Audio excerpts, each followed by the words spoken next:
All right, y'all. So I have 2 watermelons that need to be harvested.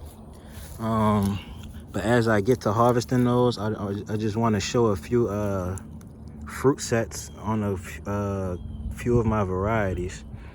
So right here is the lemon drop watermelon variety, and you can see a tiny fruit set on there. This must have set fruit a couple days ago.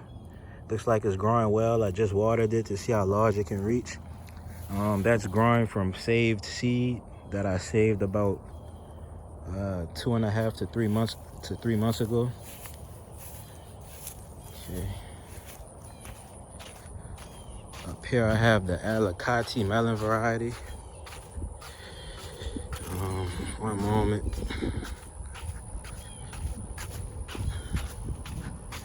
Walk across these rows.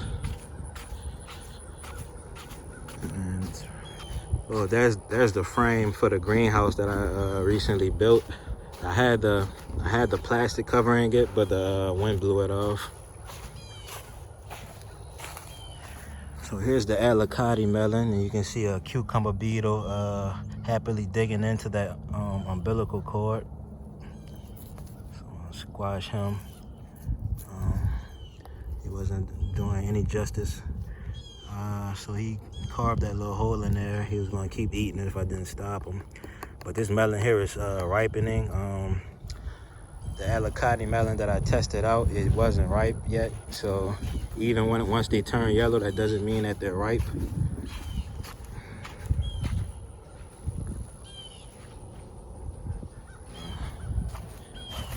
Walk over here now.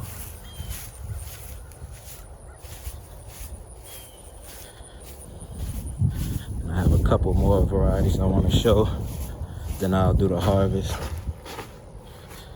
Okay, so first is crane melon. So this is a small melon, but I wasn't watering the variety.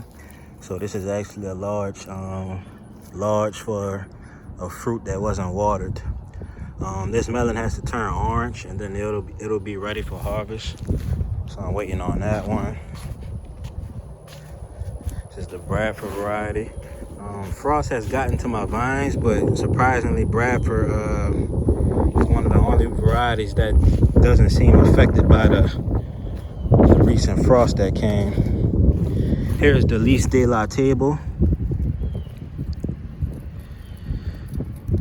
And this is a large fruit set. I can only imagine it'll get larger if I actually water the plants. But this is how large it is.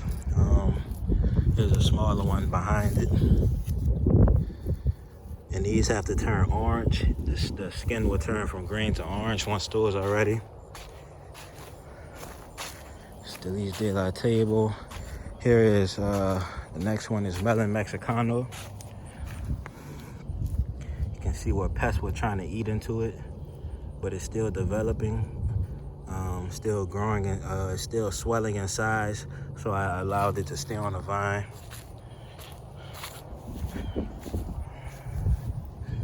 There's another Melon Mexicano that wasn't damaged, and a much larger one that wasn't damaged. I have them on these little bags because they help to keep the snails off of the melons. The snails like to eat into the melons just like those cucumber beetles. Now here's an Illiniwek red-seeded watermelon. If you can recall on a video, I was talking about the hairs on the umbilical.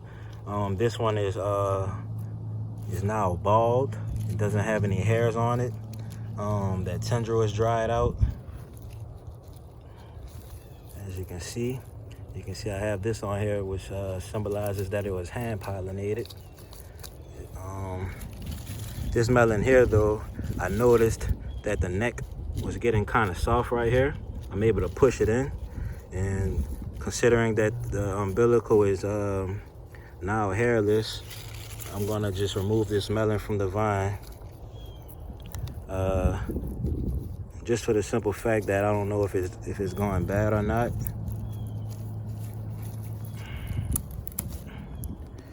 Because of that soft neck on there. Let's clean this off.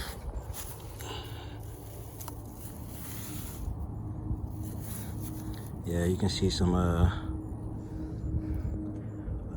that's a rot spot, I should call it. Probably was an insect eating at the melon right there. This is a decent sized one. What's most important about this fruit though is that I actually hand pollinated it, so I'm able to save seed from it. That's my main goal. Now when I come by to pluck it, it doesn't ring out loud. It doesn't make a loud ping noise like my unripe melons do. So here's another one that I hand pollinated, which is much larger,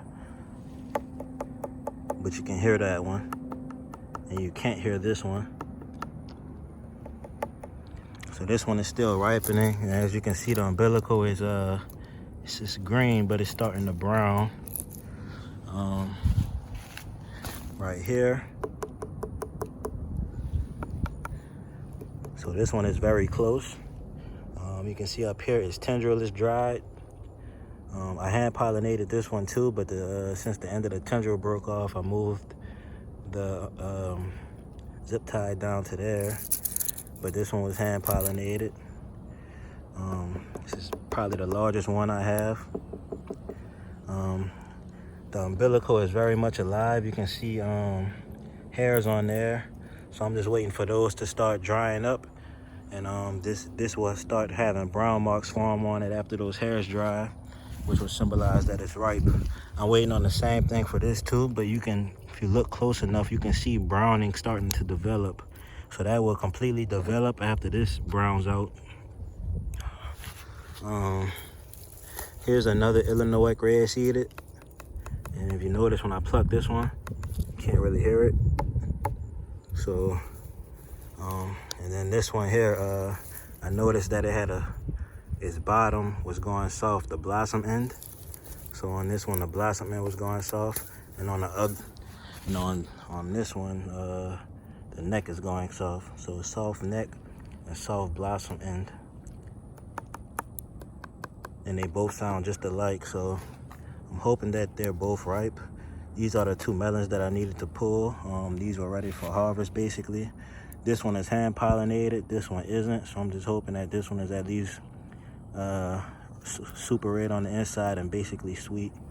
But yeah, y'all, that's my little harvest. I got these two melons here, and I have two much larger ones that will be ready probably in the next week or so